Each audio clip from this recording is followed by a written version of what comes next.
Neapolitan pizza and foods limited का IPO आ चुका है और इसका फाइनेंशियल ब्रेकडाउन हम करके आपको बताएंगे कि आप इसको सब्सक्राइब कर सकते हैं या अवॉइड कर सकते हैं। ये देखते हैं, इसका इशू साइज है 12 करोड़ का, 20 रुपीज़ पर इक्विटी शेयर के हिसाब से ये हम लोगों को अवेलेबल है। 10 रुपीज़ पर शेयर इसका फेस वैल्यू है।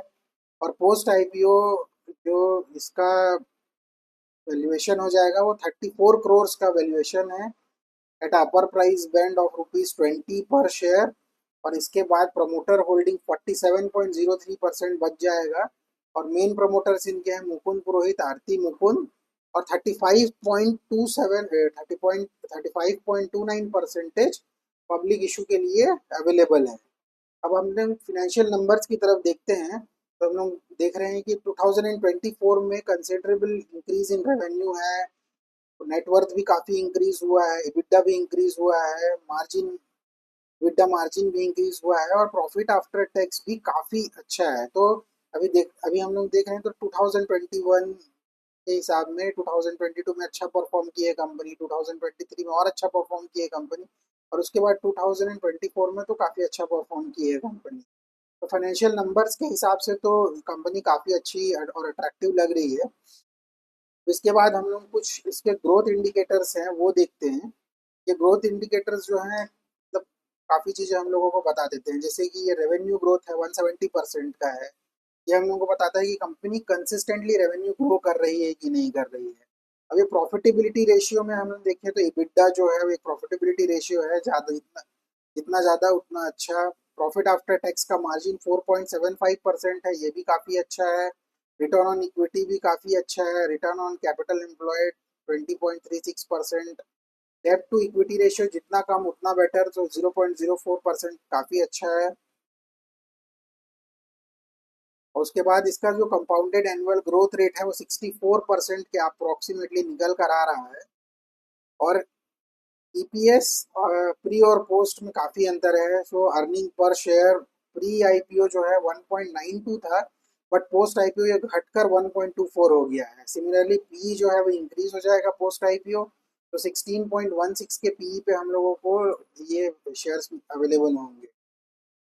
उसके बाद हम लोग देखते हैं कि कंपनी बिजनेस करती कैसे है, कंपनी का बिजनेस मॉडल क्या है। तो कंपनी के दो मेन बिजनेसेस हैं, एक तो रेस्टोरेंट बिजनेस है और दूसरा एग्रीकल्चर बिजनेस है।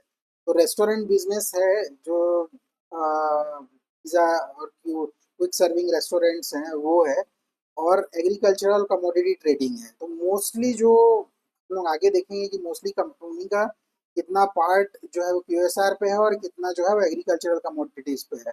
तो जो रेवेन्यू जनरेशन होता है कंपनी का, तो जो रेस्टोरेंट बिजनेस है उससे उससे केवल और केवल 7.79% ही जनरेट होता है।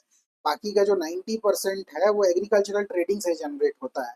तो यहाँ पे एक मतलब ग्रे एरिया बन रहा है कि कंपनी एग्रीकल्चर डाइवर्सिफिकेशन कर रही है, दो सेगमेंट्स में काम कर रही है, एक तो रेस्टोरेंट सेगमेंट और एग्रीकल्चरल ट्रेडिंग सेगमेंट। लेकिन इनको एक बेनिफिट भी है कि ये खुद के लिए जो फार्मर से जो material farm agriculture material procure करते हैं, उन्हीं को ये लोग एग्रीकल्चरल ट्रेडिंग के लिए भी यूज़ कर सकते हैं। और का जो मेन एक्सपेंसेस देखते हैं तो एक्सपेंसेस जो है रेस्टोरेंट सेगमेंट में है और एग्रीकल्चरल ट्रेडिंग में इनका जो मेन एक्सपेंसेस है इनका गया है। अब इनका कॉम्पिटिटर देखें तो मेन कॉम्पिटिटर्स तो मेट्रोपॉलिटन पिज़्ज़ा फूड लिमिटेड के यूएसआर में ये डोमिनोज, पिज़्ज़ा हट, पापा जोन्स, ला पियानोज ये सब हैं। बट क्यूएसआर सेक्टर में क्योंकि इनका रेवेन्यू काफ़ी कम है तो हम लोग इसका कॉम्पिटिटर सेक्टर एग्रीकल्चरल ट्रेडिंग में भी देखते हैं। तो एग्रीकल्चरल ट्रेडिंग में ये मोस्टली वीट और एप्पल्स इसकी ट्रेडिंग करती है। और लास्ट ईयर जो प्रोस्पेक्ट में हमारे पास डेटा अवेलेबल है उसके हिसाब से 41.28% टोटल टोटल एग्रीकल्चरल ट्रेडिंग का रेवेन्यू आया है वीट से, और 50.94 एप्पल से आया है। अब इनके टॉप कॉम्पिटिटर्स जो हैं जो बहुत बड़े प्लेयर्स आ जाएंगे, अदानी विल्मर हो गया, Kargil India, ITC agri business.